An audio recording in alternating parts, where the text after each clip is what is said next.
Assalamualaikum warahmatullahi wabarakatuh.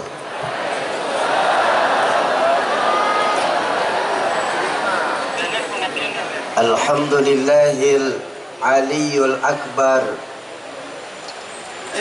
wa azizul ghaffar rabbul jannati wan nar.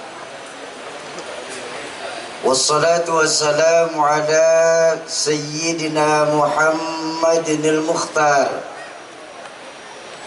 wa alihil adhar wa ashabihil akhyar, amma ba'du. Hadratul mukarramun, para alimil ulama, para masyayikh, para asatiz dan ustazat, para hujjaj, para sepuh dan bini sepuh, yang tanpa mengurangi rasa mulia saya tidak dapat saya sebutkan satu demi satu. Mudah-mudahan Allah panjangkan usia guru-guru kita dalam ketaatan kepada Allah Subhanahu wa ta'ala. Yang saya hormati Kepala BNPB Nasional Letnan Jenderal TNI Bapak Doni Monardo, PLT Gubernur Aceh Bapak Nova Iriansyah beserta jajaran, Bupati dan Wakil Bupati Kabupaten Pidi beserta jajaran, segenap Bupati Aceh beserta jajaran, all embassy, consulate general and honorable people of Japan, China, Korea, India and Singapore, bapak-bapak, ibu-ibu, jamaah ma'asyiral muslimin dan muslimat, para calon penghuni surganya Allah yang dicintai Allah Subhanahu wa ta'ala. Allah berfirman dalam Al-Quran, Zaharul fasada fil barri wal bahri bima kasabat aydin nas liyudhiqahum ba'dalladhi amilu la'allahum yarji'un.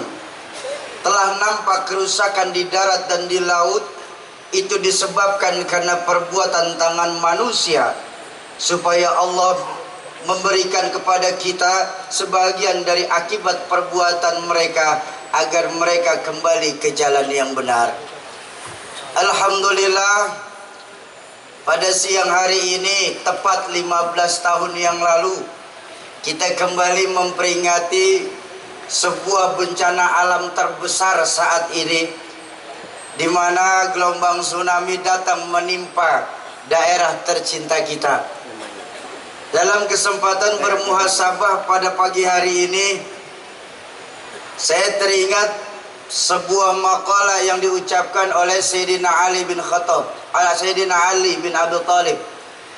Beliau meriwayatkan, sebaik-baiknya orang adalah yang lebih baik dari kemarin, dan esok hari jauh lebih baik dari sekarang.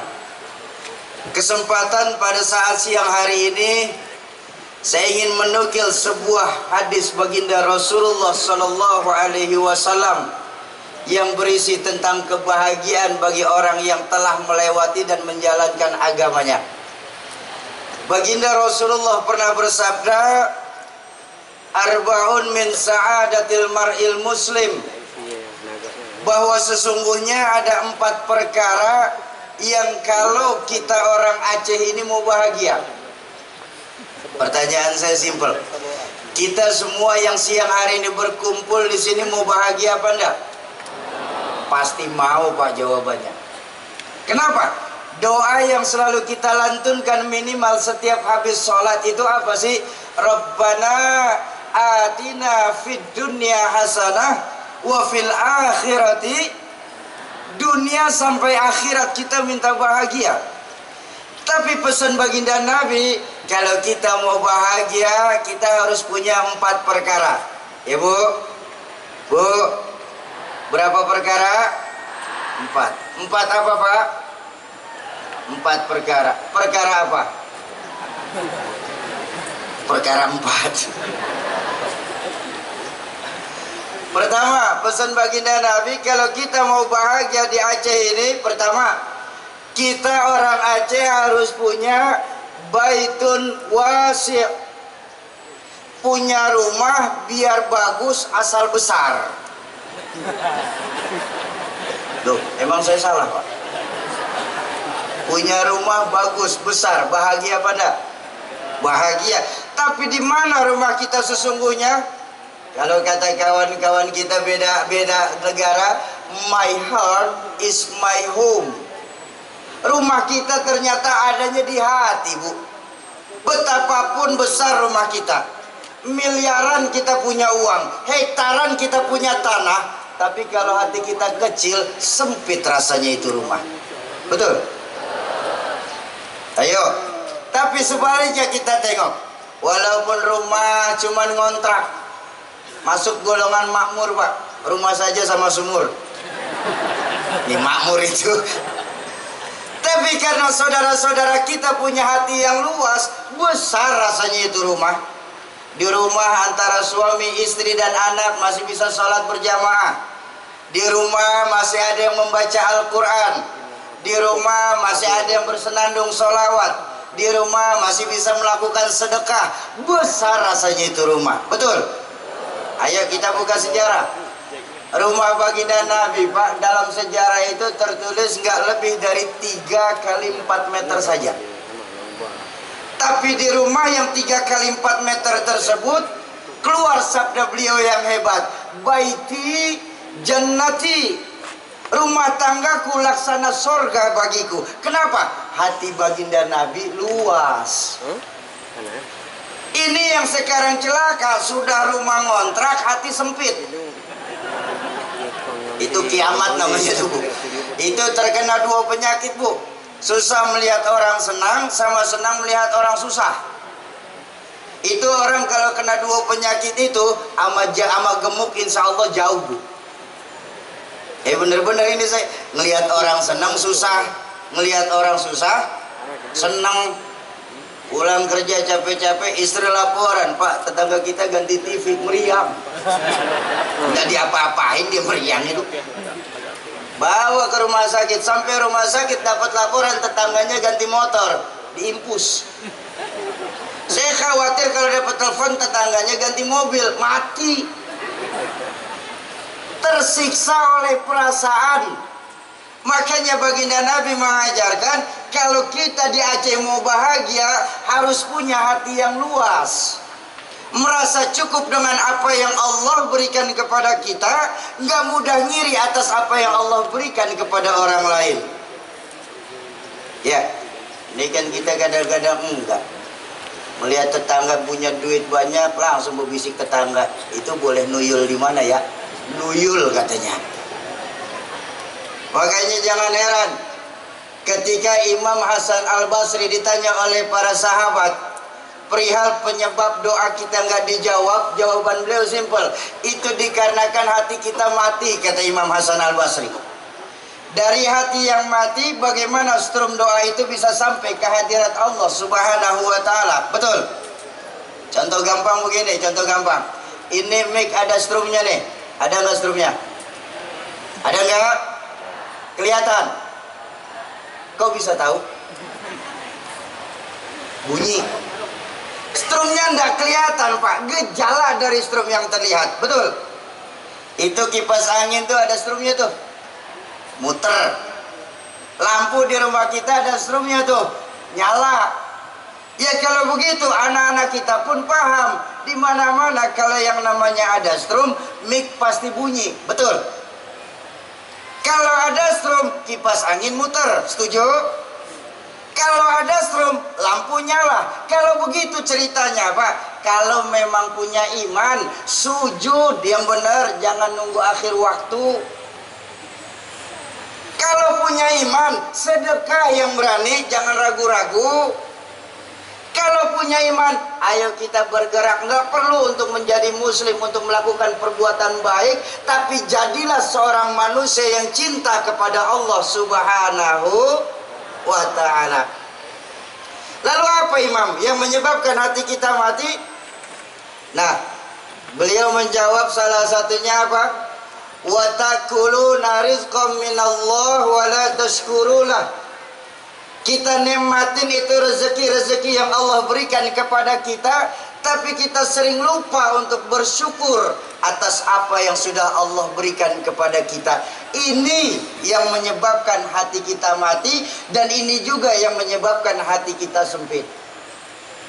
Kalau Bapak Ibu ingat, dulu orang tua saya di Aceh pernah bilang begini, ada dua amal, kata beliau saat itu, yang nilai pahala sama timbangan dosa Allah tidak pernah kasih tahu.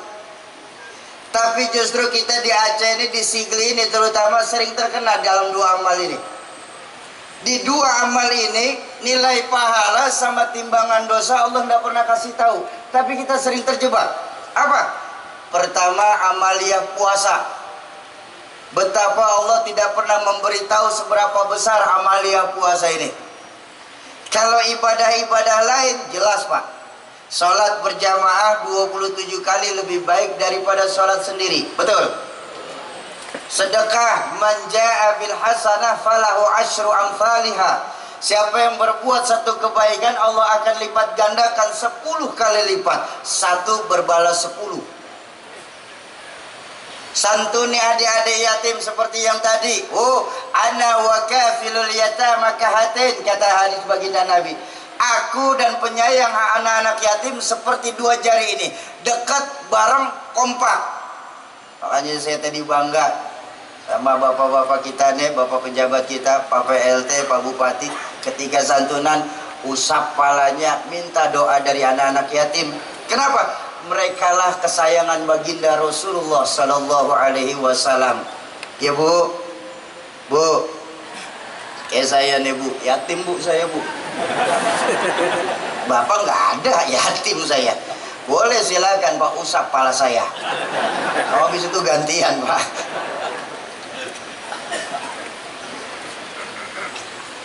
Puasa ini Allah nggak pernah kasih tahu berapa besar pahala puasa. Allah berfirman dalam hadis qudsi, as-siyamu li wa ana azibi. Puasa itu untukku dan aku yang akan membalasnya. Nggak ada Allah bicarakan timbangan pahala di sini. Betul? Tapi berapa banyak kita ada di Aceh ketika melakukan puasa Pak, sudah dibaca oleh baginda Nabi lebih dari 14 abad yang lalu. Berapa banyak nanti umatku yang ketika melakukan puasa, kata hadis, nggak lebih dari sebatas menahan lapar dan hausnya saja. Bayangkan, nggak lebih dari lapar dan hausnya saja yang didapat. Artinya apa Bu? Puasa sih puasa, tapi ngomongin tetangga jarang terus. Ya Bu, ini mah bukan di Aceh, bukan di Sigli, di Jakarta banyak. Di Jakarta, di sini mah insya Allah sama.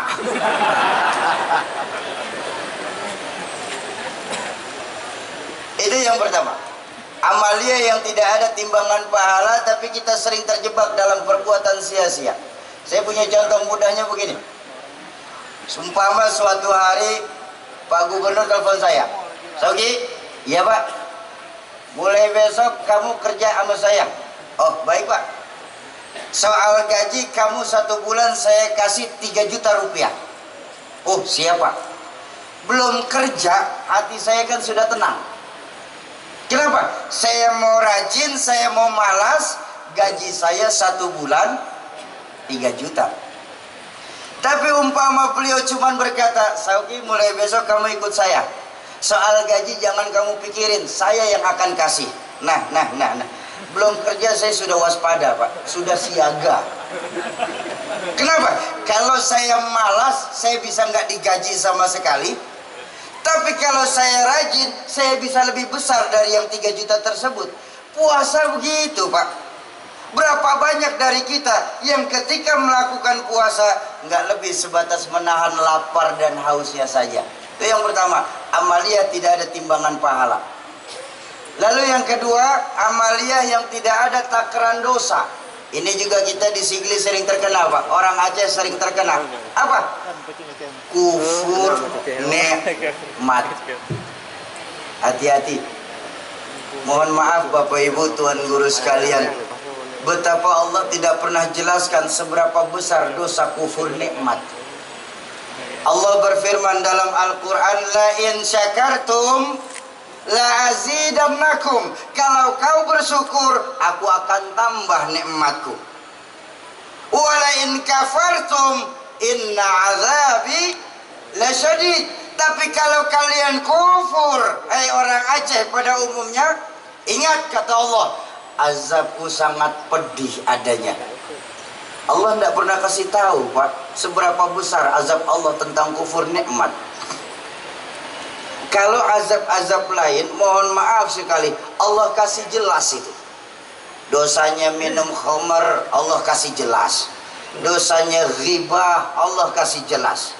Dosanya zina, Allah kasih jelas. Tapi kufur nikmat, Allah nggak pernah kasih tahu seberapa besar dosa kufur nikmat. Apakah bisa lebih besar dari zina? Atau malah jauh lebih ringan daripada ghibah? Kita nggak pernah tahu, karena Allah nggak pernah kasih tahu. Allah cuma mengingatkan, manusia, ingat baik-baik bahwa azabku sangat pedih adanya. Tapi baiklah, saya ngaji dengan guru saya dalam kitab Al-Qudsiyah. Allah memperingati begini akan orang yang kufur nikmat. Apa firman Allah dalam hadis Qudsi? Man lam yashkur ala na'mai, barang siapa yang tidak pernah bersyukur atas nikmat-nikmat yang aku berikan kepada mereka, wala yasbir ala balai, dan mereka juga tidak pernah bersabar atas musibah yang aku timpakan kepada dirinya. Ayo, ini kan kita sering nih kayak begini nih. Ya Allah, saya mau sholat rajin, sedekah juga berani, sama guru juga hormat, sama orang tua pun santun. Kenapa sih musibah silih berganti menghantam saya nih? Allah tidak sayang kali sama kita nih. Betul? Tanpa terasa mulut kita terucap kayak begitu. Padahal dalam Al-Quran Allah sudah kasih gambaran dengan jelas. Ahasiban nas ayyutraku ayyaqulu amanna wahum la yuftanun. Apakah manusia itu mengira bahwa mereka dibiarkan saja mengatakan beriman, sedangkan kita belum diuji sama sekali? Ya, kita sering lupa ketika Allah kasih kita musibah, lupa janji-janji Allah yang sudah tertera dari Al-Quran. Allah berfirman dalam Al-Quran, la yukallifullahu nafsan illa wus'aha. Sungguh Allah tidak akan memberikan bencana kalau kita manusia ini tidak akan sanggup. Wa mallahu zulman lil ibad. Sungguh Allah tidak akan memberikan bencana, sungguh Allah tidak akan yang namanya berbuat zalim kepada makhluk-makhluknya ini. Jadi yakinlah ketika kita dapat musibah, yakinlah bahwa setiap musibah pasti akan timbul hikmah buat kita. Betul? Coba saya tidak bisa bayangkan Pak. Ini kan musibah memang ada 3 jenis Pak. Ada musibah sebagai ujian, ada musibah sebagai teguran, ada musibah sebagai hukuman. Tapi kalau Allah yang kirim bencana Pak, itu bukan lagi sebatas ujian, teguran atau hukuman. Apa namanya? Borongan. Nih hukuman borongan begini Pak, mohon maaf sekali. Siang panas macam begini makan jambu air enak apa enggak? Enak apa enggak? Enak, terasa di tenggorokannya. Naiklah kita ke pohon jambu. Sampai pohon jambu kaki kita digigit semut. Kita tengok, banyak juga nih semut. Kita turun ke bawah, balik ke rumah. Apain? Ambil obor. Obor kita suluh, kita balik lagi ke pohonan. Sepohonan yang namanya semut kita bakar. Benar? Benar? Yang gigit 1. Yang gigit 1. Itu semut-semut lain kalau kedengaran mereka protes, yang gigit kamu teman saya nggak ikut-ikut. Tapi kita tidak mau tahu, asal semut kita bakar. Artinya apa? Jangan pernah kita salah-salahin juga Pak. Walaupun kita berbuat baik, tapi berapa banyak sekarang ini anak-anak muda kita, kalau ditanya saja demen sekali nyautin omongan orang tua. Maksiat merajalela, munkarot di mana-mana sekarang. Ini yang mendatangkan bencana di tempat kita. Betul? Ayo sama-sama kita perluaskan hati kita. Saya bilang musibah ada 3, tinggal kita pintar muhasabah. Musibah yang nimpa kepada kita masing-masing siang hari ini, apakah sebagai ujian, ataukah sebagai teguran, atau malah sebagai hukuman? Kalau ujian harus lulus, lolos. Sesuai dengan media kita, simbol kita apa? Melawan lupa, membangun siaga. Lulus, lolos. Tapi kalau teguran buat masing-masing kita, perbaiki yang kurang, kurangi yang memang berlebihan. Tapi kalau hukuman ternyata adanya buat kita, tiada lain selain memperbanyak istighfar dan melakukan taubatan nasuha. La saghair illa bil istimrar, wa la kabair illa bil istighfar. Tidak ada Pak yang namanya dosa kecil kalau kita lakukan setiap saat, ya Bu. Bu, juga tidak ada Bu yang namanya dosa besar kalau ditimpa dengan istighfar dan melakukan taubatan nasuha. Tuh, wala yasbir ala balai, dan mereka tidak pernah bersabar atas musibah yang aku timpakan kepada dirinya. Apa ancaman Allah tentang 2 hal ini? Falyakhruj min tahtis samai, silahkan keluar dari kolong langitku, keluar. Ya Allah, ya Rabbana, kalau saja kita diusir dari Kabupaten Pidi, kita masih bisa pindah ke kabupaten-kabupaten lain yang ada di tempat kita. Betul? Kita diusir dari Indonesia sekalipun, kita masih bisa minta suaka ke negara-negara sahabat. Betul? Tapi ketika kita diusir dari kolong langit, Pak, mau cari langit mana lagi? Falyakhruj min tahtis samai, silahkan keluar dari kolong langitku, keluar. Wal yatlub rabban siwaya, cari Tuhan selain aku. Kesimpulannya adalah ternyata Allah murka sekali akan orang yang kufur nikmat. Ayo, di 15 tahun peringatan tsunami pada siang hari ini, kita mulai dari malam nanti. Ketika kita semua hendak naik ke pembaringan kita masing-masing, tanyalah kepada hati kita, wahai hati yang sering lalai, hari ini lebih banyak manakah syukur sayakah, atau justru malah kufur sayakah? Bapak-bapak dan ibu-ibu jamaah ma'asyiral muslimin dan muslimat, para calon penghuni surganya Allah yang dicintai Allah subhanahu wa ta'ala. Itu yang pertama. Kalau kita mau bahagia, pesan baginda Nabi, kita harus punya hati yang luas. Lalu yang kedua, pesan baginda Nabi apa? Kalau kita mau bahagia, kita harus punya misbahun munir, punya lampu biar banyak asal terang. Apa lampu kita? Neon, lampu dunia. Patromak, cahaya dunia. Lilin, pelita dunia. Lampu yang kita butuhkan di sini adalah lampu dan cahaya yang nanti akan menerangi lubang kubur kita. Misbahun munir di sini, amalun katsir, amal yang banyak. Kenapa sebabnya?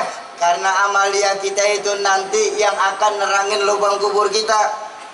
Ya Bu, Bu, nih semua nih yang hadir siang hari ini, nih semua nih, ini calon-calon jenazah.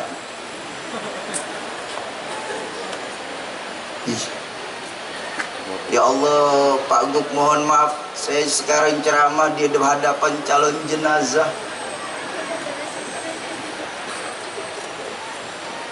Calon menteri ngimpi, calon presiden apalagi. Kalau calon jenazah pasti.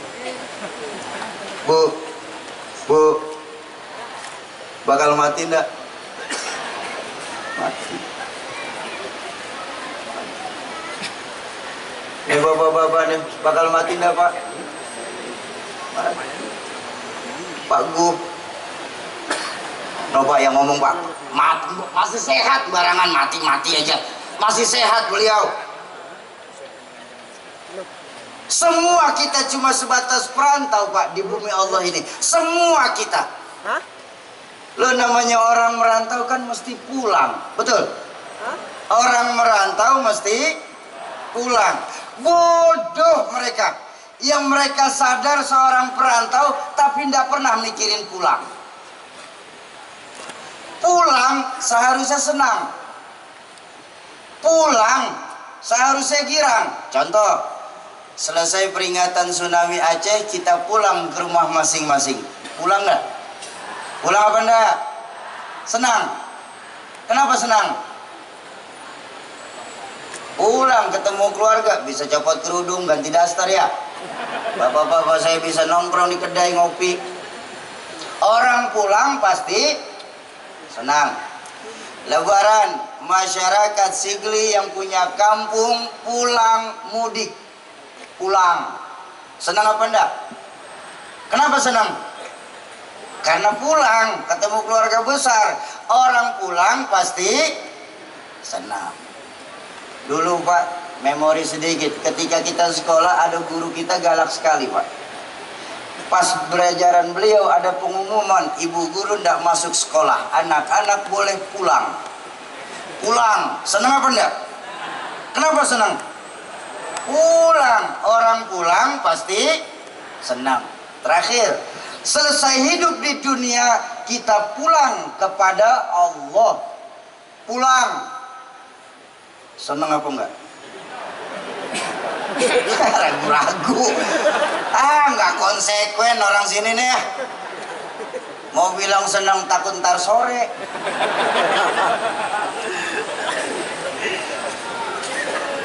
Apa sih Pak yang bikin kita pulang sama Allah itu berat? Macam ada yang ngeganjal di hati. Satu yang paling utama karena ndak punya bekal. Betul? Nggak punya bekal maksain berangkat. Sampai tujuan belum tentu. Sengsara di tengah jalan sudah terlihat. Kenapa? Nggak punya bekal berangkat. Saya hanya punya uang 200.000 berangkat dari Jakarta mau ke Sigli. Kira-kira nyampe apa enggak? Kalau saya maksain berangkat Pak, jadi gembel di tengah jalan Pak.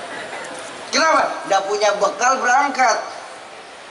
Sama modelnya. Kayak kita punya kawan. Sudah tahu ndak pernah sholat, mati. Berani amat.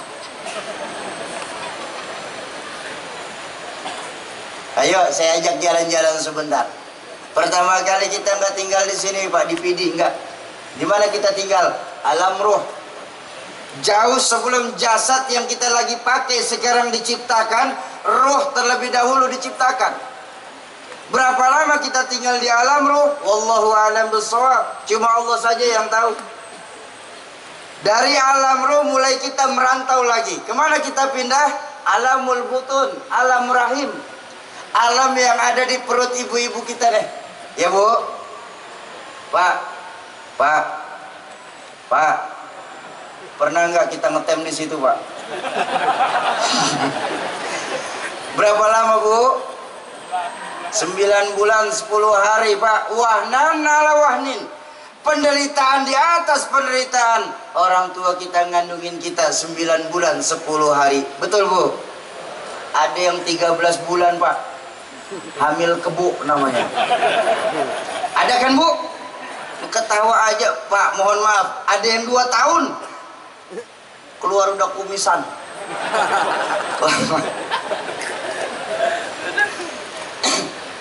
Bu, ini suami kalau bicara alam rahim, taunya cuma ketawa saja Bu. Mereka tidak pernah merasakan sakitnya melahirkan kan ya Bu ya. Pak, melahirkan itu berpayah-payah lah kita Pak. Nih, dengerin baik-baik. Bu, mau kita kompak Bu? Mau kompak? Biar suaminya jangan cuma bikin doang misalnya. Biar mereka tahu. Pak, dengerin baik-baik ya Pak. Bu, kita kompak ya Bu.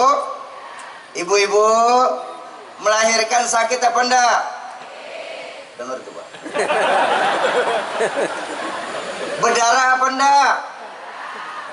Jerah.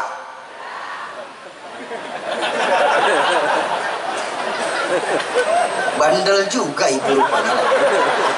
Sakit. berdarah, jerak, enggak. Alam rahim 9 bulan 10 hari. Keluar hidup sempurna fi ahsanit takwim. Sesempurna-sempurnanya makhluk Allah, kita manusia ini, Pak. Betul. Kemana kita pindah dari alam rahim? Aceh. Di sini kita sekarang. Betul. Berapa lama kita tinggal di dunia? Sampai malaikat maut menjemput kita. Kapan? Wallahu a'lam bissawab, tergantung jatah. Ada jatahnya, Bu. Ada yang jatah di dunia ini 2000 tahun. Siapa? Nabi Nuh. Usia umat Nabi Nuh saat itu rata-rata 2000 tahun, Bu. Ada yang jatah di dunia ini 940-an tahun. Siapa? Nabi Adam. Usia umat Nabi Adam rata-rata 900 tahun. Kalau kita sekarang usia umat baginda Rasulullah Sallallahu Alaihi Wasallam, berapa usia beliau ketika wafat? 63. Itu standar manusia kita sekarang, Pak. Nyontoh Rasulullah umur kita cuma sampai 63. Nyontoh hadis beliau, usia umatku nanti baina sitin wa sab'in, antara 60 sampai 70, Pak. Kalaupun lebih dikit dah, namanya bonus. Bonus 125 itu bonus sudah. Benar. Nyontoh Rasulullah usia kita cuma sampai 63. Maka kalau siang ini sudah terasa 50 tahun, waspada. 13 tahun lagi mau dijemput. Tapi jangan khawatir, Pak. Kalau siang ini kita baru terasa 62 tahun 11 bulan 3 minggu 5 hari, makan yang enak-enak. Syauki, ngomong saja kamu besar. Memangnya kenapa, Pak? Saya nih masih muda, masih lama berarti. Oh maaf, soal maut gak pernah ngelihat tua muda. Maut was a mysterious problem. Maut itu sesuatu yang misteri.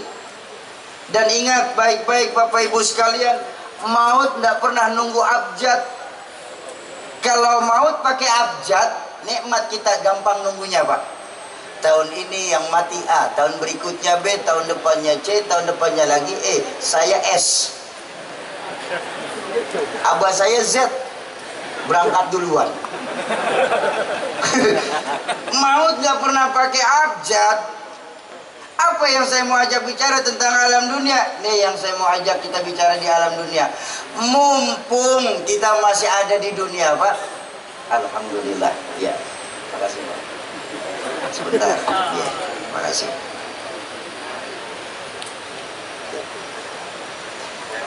Makasih. Jangan pakai kue, Pak.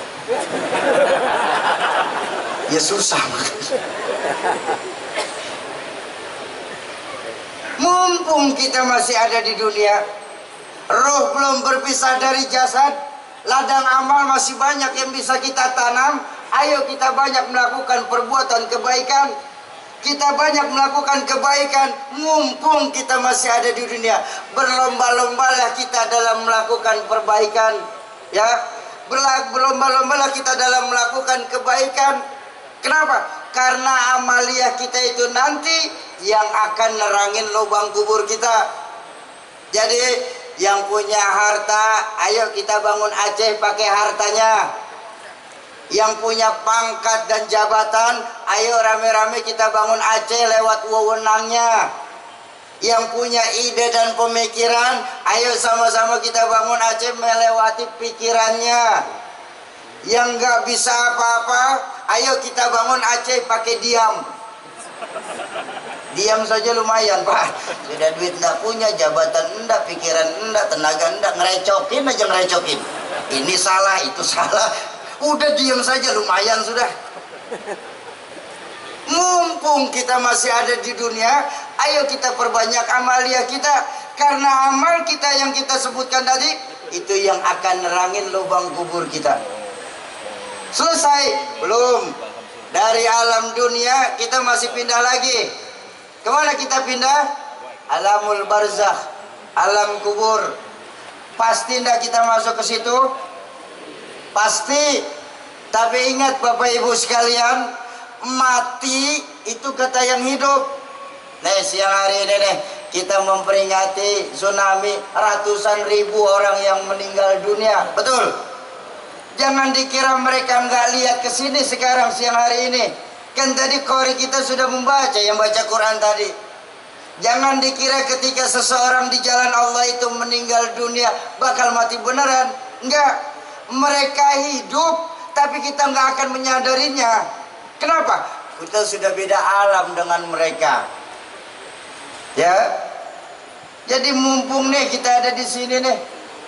Betapa sekarang ini kita sebagai manusia, Bapak Ibu sekalian, lebih sering mementingkan bagaimana, memikirkan bagaimana hidup enak, tapi lupa untuk mempersiapkan mati nikmat. Hidup enak perlu, mati nikmat jauh lebih penting adanya. Ya, ini yang harus kita persiapkan. Bapak Ibu, umpama siang hari ini teman-teman ACT tadi, keluarga besar ACT ngeluarin kotak, naro duit 1 juta buat kemanusiaan, bagus. Nanti ketika Bapak Ibu meninggal dunia, masuk ke dalam lubang kubur, kuburan Bapak Ibu pakai lampu neon. 1 juta Pak, terang kuburan Pak, 1 juta. Alam barzakh itu luar biasa loh Pak. Bertemunya 3 buah kegelapan dalam satu tempat. Kegelapan kita diturunkan ke dalam tanah, kegelapan kita ditutup sama dinding ari, dinding tanah papan, dan kegelapan itu ditutup lagi dengan timbunan tanah. Bertemu 3 kegelapan, disitulah kita perlu lampu yang sesungguhnya. Jadi kalau Bapak Ibu naruh 1 juta, nanti kuburan Bapak Ibu pakai lampu neon, terang kuburan. Soki, kami tidak bawa duit 1 juta. Terus adanya 100.000, tidak apa-apa, lampu templok. Lo kecilan. Soki, 50.000, lilin, apinya goyang. Hati-hati jangan kena angin. Soki, 5.000, boleh, pentol korek. Ya, mumpung kita masih ada dunia, ayo kita perbanyak mencari lampu untuk menerangi lubang kubur kita. Itu yang kedua. Kalau kita mau bahagia, pesan baginda Nabi, kita harus punya amal yang banyak. Lalu yang ketiga, pesan baginda Nabi apa? Kalau kita mau bahagia, pesan beliau, kita harus punya markabun sare, punya kendaraan biar baru asal kencang. Ya enggak apa-apa, kendaraan baru kencang. Benar. Pak Bupati, Pak PLT kalau punya kendaraan baru kencang itu menunjang kinerja. Apa sih fungsi kendaraan itu? Alat transportasi. Betul? Tujuannya apa alat transportasi? Untuk memudahkan komunikasi. Artinya apa? Kayak gini, kalau kita mau bahagia di Aceh nih Pak, harus mempunyai pergaulan yang luas. Enggak macam katak di bawah tempurung, merasa hebat sendiri, merasa pintar sendiri, merasa jago sendiri. Apa nanti kalau kita meninggal dunia, kita bakal jalan ngubur sendiri? Kita nih makhluk sosial, zon politikan, manusia makhluk sosial. Artinya saling membutuhkan satu sama lain. Ibu, nih siang hari ini saya bisa ngomong enak di sini Pak. Kenapa? Karena ada yang dengerin. Ibu bapak bisa duduk tenang kemari. Kok bisa? Karena ada yang didengerin. Masing-masing kita saling membutuhkan satu sama lain. Betul? Betapapun hebat saya ceramah, 2 jam menggelegar, berkobar, membakar, tapi yang dengerin tidak ada. Hebat enggak? Paling kata Pak Kapolsek, itu Sauki sudah lama begitu ya.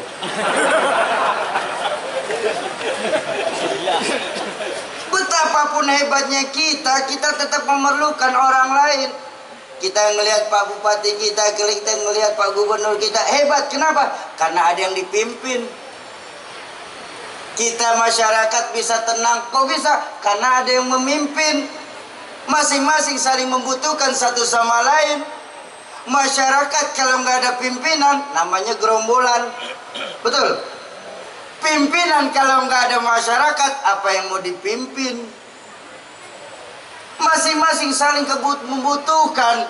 Ibu bapak duduk tenang kemari dari jam 7 tadi. Kok bisa? Karena ada yang didengerin di depan sini. Betul? Saya tidak bisa bayangin ibu bapak duduk dari jam 7 tenang. Di sini sih nggak ada apa-apa. Itu lebih hebat, Pak. Selapangan kesurupan itu.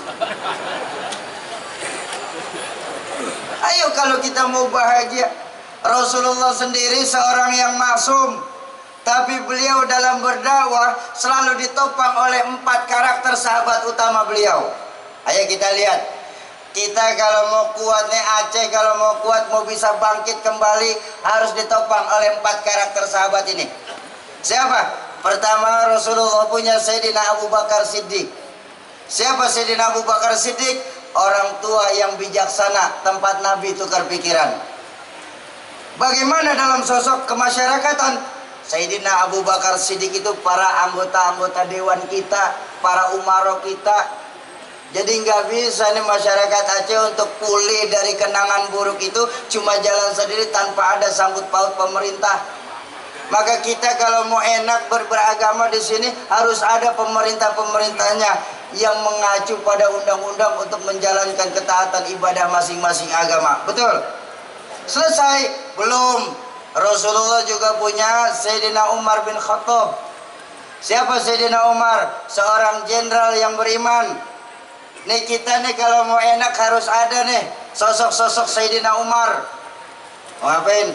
Saya mau bangun sebuah sekolahan di daerah pinggiran daerah bencana. Terus ada yang mau ngacak-ngacak tuh Pak kayaknya Pak. Ayo samperin, saya pengen lihat batang hidungnya kayak apa. Tuh Umar tuh Pak. Umar. Siapa sosok Umar di sini? Para aparatur keamanan kita, TNI, Polri, itu sosok Umar tuh. Tapi jangan banyak-banyak juga Umarnya. Organisasi masyarakat itu bisa jadi Umar. Tapi jangan kebanyakan. Kenapa? Ntar pada berantem lagi ujung-ujungannya. Ya, selesai? Belum. Rasulullah punya Sayyidina Utsman bin Affan. Siapa Sayyidina Utsman bin Affan? Orang kaya yang dermawan. Nih enak nih kita kalau mau ngebangun ada orang kayanya. Kalau cuma ngandelin dari jamaah, dari masyarakat, dari umat, payah.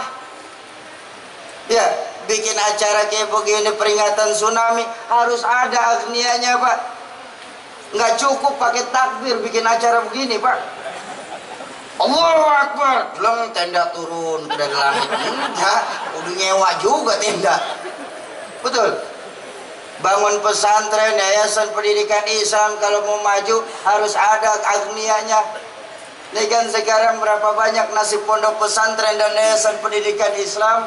Nasibnya la yamutu wa la yahya. La yamutu wa la yahya, enggak bermutu karena kurang biaya. Udah nyari terjemahan bebas siang-siang begini. Kenapa bisa kayak begitu? Karena kekurangannya sumber daya untuk memajukan pondok pesantren dan yayasan pendidikan Islam. Sadar atau tidak sadar, pondok pesantren itu memajukan otak tapi tetap menghidupkan hati. Ya, kita berharap dari pondok pesantren dan yayasan pendidikan masyarakat Aceh kedepannya punya generasi yang berotak Jerman tapi tetap berhati Mekah. Tuh, ya, ayo kalau kita mau bahagia. Selesai? Belum. Rasulullah juga punya Utsman bin Affan, punya Ali bin Abi Thalib. Siapa Sayyidina Ali? Anak muda yang intelek. Dan sekarang ini Pak, mohon maaf sekali, dengan zaman yang semakin cepat ini, maka kalau terlambat dikit jangankan kita diam, jalan saja. Kalau telat kita akan ketinggalan dengan yang lain. Betul? Ini zaman sekarang makin cepat, perubahan semakin drastis saat ini. Harus ada anak-anak mudanya yang berani mengeluarkan ide dan pemikiran bagaimana nanti Aceh ke depannya. Imam Syafi'i radhiyallahu an ketika masuk ke dalam satu daerah yang beliau lihat dua cuman apa? Masjid lebih bagus dari rumah sekitar dan anak-anak mudanya masih mau aktif untuk menghidupkan agamanya. Ketika Imam Syafi'i keluar dari kampung tersebut, beliau keluar dengan muka yang cerah. Kenapa? Islam masih bakal lama di kampung kita. Ya, bagaimana nanti Islam di Aceh ini 10, 20 bahkan 100 tahun yang akan datang bukan di pundak guru-guru kita ini, tapi di pundak anak-anak kita. Aceh kalau mau maju, ayo kita jadikan generasi-generasi Aceh yang berotak Jerman tapi tetap berhati Mekah. Ayo kita jalin silaturahmi kita dengan mencontoh kehidupan baginda Rasulullah Sallallahu Alaihi Wasallam. Kalau kita mau bahagia, kita harus mempunyai pergaulan yang luas. Bapak-bapak dan ibu-ibu jamaah ma'asyiral muslimin dan muslimat, para calon penghuni surganya Allah yang dicintai Allah Subhanahu wa taala. Itu yang ketiga. Yang keempat apa Pak? Kalau kita mau bahagia di sini, yang keempat pesan baginda Nabi, kalau kita mau bahagia, kita harus punya zaujatun salihah. Punya istri biar cakep asal taat. Oh ya nggak apa-apa Pak. Bapak kalau istri Bapak cakep taat, saya bilang Pak, saya kasih tahu, itu kalau belum mati jangan dikubur Pak. Oh Masya Allah, sudah cakep taat, bayangkan. Ini yang ada jelek ngambek terus Pak. Tuker tambah aja di toko itu mah. Bu, terakhir saya mau kasih oleh-oleh. Mau saya kasih oleh-oleh Bu. Saya teringat sebuah makalah dari Sayyidina Umar bin Khattab Pak. Beliau pernah berbicara begini dalam satu riwayat, setiap perempuan pasti bisa menjadi seorang istri, tapi tidak setiap istri sanggup dan mampu jadi pendamping untuk suaminya.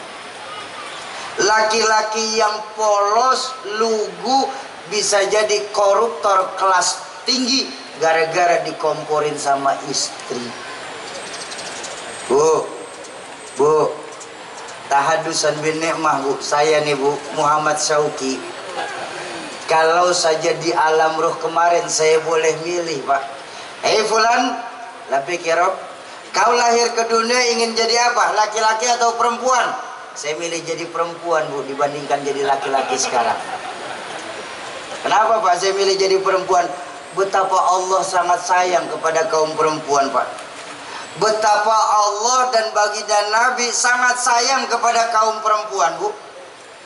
Perempuan untuk meraih surganya Allah Bu, modalnya tidak banyak-banyak Pak. Beda kita sama kita orang laki Pak. Kita orang laki mengharapkan surga dari Allah itu modalnya banyak. Ya, tapi perempuan tidak perlu modal banyak, cukup 4 modalnya Pak. Apa modal perempuan untuk meraih surga? Idza shallat khamsaha wa shauma syahraha wa hafizat farjaha wa ta'at zaujaha fadkhulil jannah min ayyil bab. Seorang perempuan, Bu, dengar baik-baik ya Bu ya. Seorang perempuan yang apabila mereka sholat 5 waktu. Ibu-ibu di sini sholat 5 waktu apa enggak? Alhamdulillah 1 sudah Pak. Kemudian perempuan tersebut wasoma syahroha, dan berpuasa di bulan Ramadan. Ibu-ibu puasa Ramadan 2 sudah, alhamdulillah. Berarti sudah 2 sudah perempuan di sini. Dan yang ketiga, perempuan tersebut wahafizat farjaha, dan menutup auratnya. Insya Allah kita orang Aceh yang perempuan mau udah pada nutup aurat, betul? Udah 3 Pak, cepet bener Pak. Cepet kan? Bayangkan ibu-ibu udah 3 Pak, calon surga, udah 3 modalnya. Dan yang keempat pesan baginda Nabi, wa ta'at zaujaha, dan mereka taat sama suami. Ibu-ibu taat apa enggak? Enggak kompak.